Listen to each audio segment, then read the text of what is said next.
وله الجوار المنشآت في البحر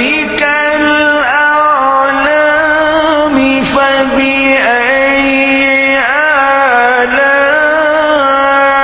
آلاء ربكما تكذبان كل من عليها فان ويبقى